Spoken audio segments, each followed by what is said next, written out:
Bonjour à tous.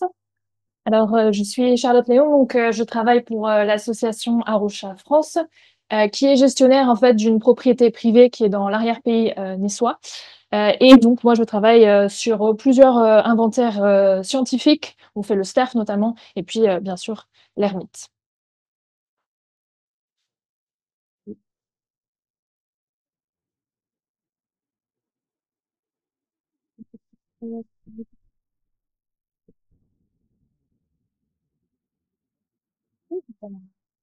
Ok. Alors juste un petit topo sur l'ermite. Bon, vous savez peut-être qu'il est laissé du coup au plan national d'action. Donc elle a disparu de 54 départements en France depuis 1980. Donc ça fait d'elle depuis le début des années 2000 une des espèces qui a le plus rapidement en fait disparu en France. Elle est encore bien représentée en PACA, comme vous pouvez le voir. Mais il y a des disparitions qui sont observées dans des aires qui pourtant étaient supposées favorables. Donc ça pose bien sûr des questions sur l'espèce.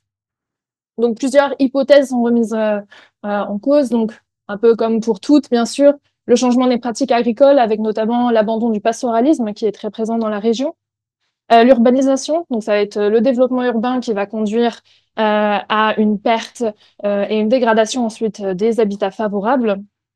Le changement climatique, ça a été évoqué, je sais plus quand, avec une intensification et une augmentation de la fréquence des périodes de sécheresse.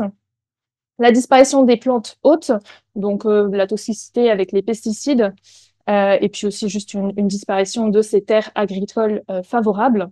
Et puis l'isolement des populations qui a aussi été évoqué avec la fragmentation des habitats qui conduit à une perte de diversité génétique.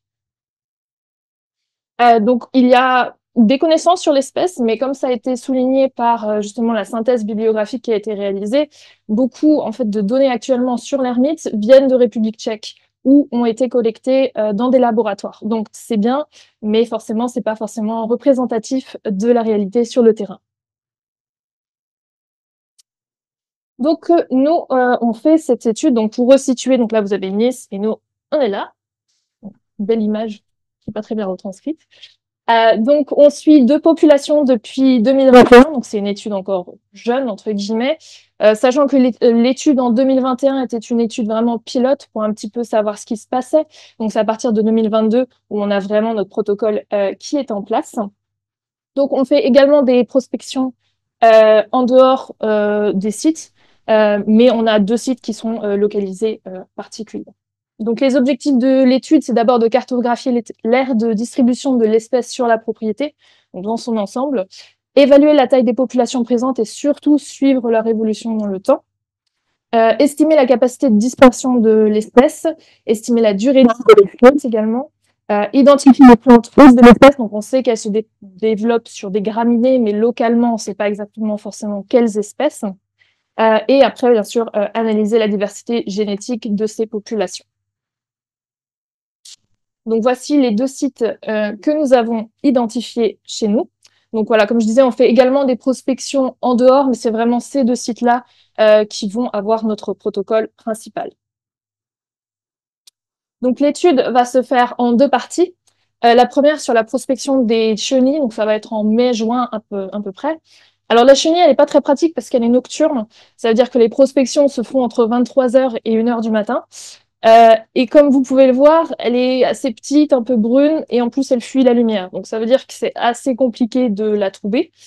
Et donc ici vous avez la carte avec nos observations depuis du coup 2022. On a à peu près un ou deux individus qu'on trouve chaque année par site. C'est pas beaucoup. Nous on est très fiers parce que c'est très compliqué de le trouver. Donc si jamais vous passez en PACA mai-juin, n'hésitez pas, on a besoin d'aide s'il vous plaît. La partie 2, bien sûr, sur, du coup, les prospections de l'adulte. Alors, donc là, sur l'image, vous avez une femelle à gauche et puis un petit mâle à droite. Donc, c'est un protocole qui se déroule sur 5 semaines et qui, lui, va du coup en juillet-août. Le protocole qu'on met en place, c'est donc une CMR. Donc, on va capturer les individus avec des filets, les marquer avec le système de numérotation que vous voyez. Donc, en fait, c'est pas hyper visible, Mais sur l'aile du papillon, il y a des espèces de segments qui sont identifiés.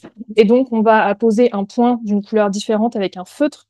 Et en fonction de la composition de ces points, ça nous donne un matricule du coup spécifique à l'individu. Bien sûr, on le relâche. Et l'idée, c'est de le recapturer dans un second temps. Donc, je vais vous demander d'être un peu prudent avec d'abord les résultats que je vais vous montrer parce que ce sont vraiment des premières analyses. Elles ne sont pas abouties. Donc, ce qu'on voit n'est pas forcément un reflet tout à fait de la réalité. Pour ces analyses, j'ai donc pas pris en compte 2021 parce que, oui, donc c'est 2022, 23, 24. Je sais pas pourquoi il n'y a pas. Parce que, voilà, vu que c'était l'étude pilote, il y a des résultats un petit peu particuliers. Donc, ce qu'on observe pour le moment, c'est une baisse du nombre total de captures sur tous les sites, ce qui peut paraître alarmant, mais bien sûr, voilà, vu qu'on n'a pas encore fait toutes les analyses, notamment de l'estimation exacte de la taille de la population, voilà, faut être un peu prudent pour ces choses. On observe par contre quand même un nombre de captures significatif qui décroît sur le premier site par rapport au deuxième.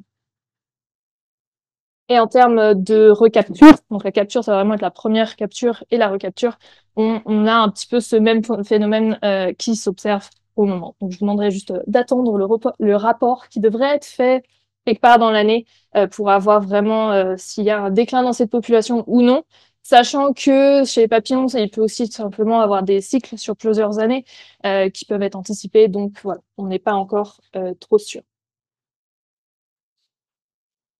Donc ici, vous voyez un graphique en fait du nombre de sessions. Donc j'ai dit c'est un protocole sur 5 semaines. La première semaine, on va y aller en fait tous les jours pour un petit peu absorber ce pic d'émergence qui va arriver.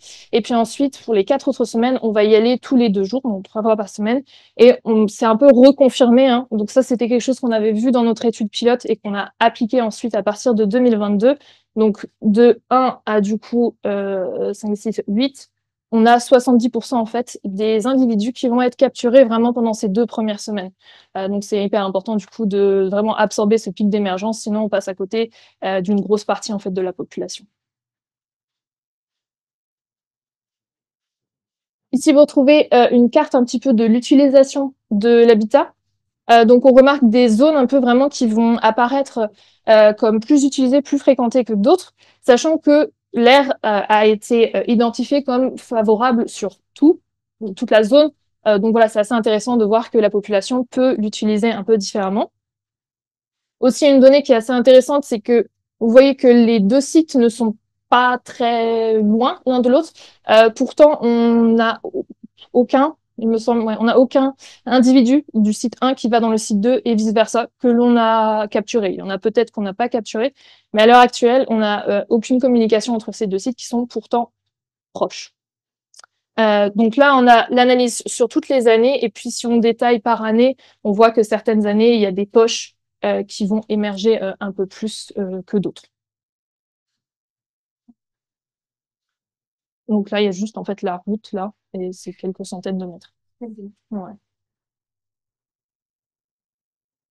Et spécifiquement au niveau de la population, on collecte différentes données aussi, donc tout ce qui va être mâle, femelle, vu qu'il y a un dimorphisme sexuel important, et donc on voit que le sexe ratio n'est pas tout à fait égal. Ça, on n'est pas sûr si c'est exactement ce qui se voit dans la population ou si c'est juste un biais d'observateur. Parce que je sais pas si vous avez remarqué, mais l'image en fait de la femelle, elle est un peu grisâtre sur son aile postérieure et elle n'est pas très active par rapport au mâle. Donc en fait, souvent, on va juste les retrouver posées, même quand on marche à côté, elles ne vont pas s'envoler facilement. Et donc si elles ont les ailes fermées, on les voit beaucoup moins que les mâles. Donc c'est possible qu'on passe à côté de certaines. Mais voilà, sur toutes les années, on en voit moins que les mâles.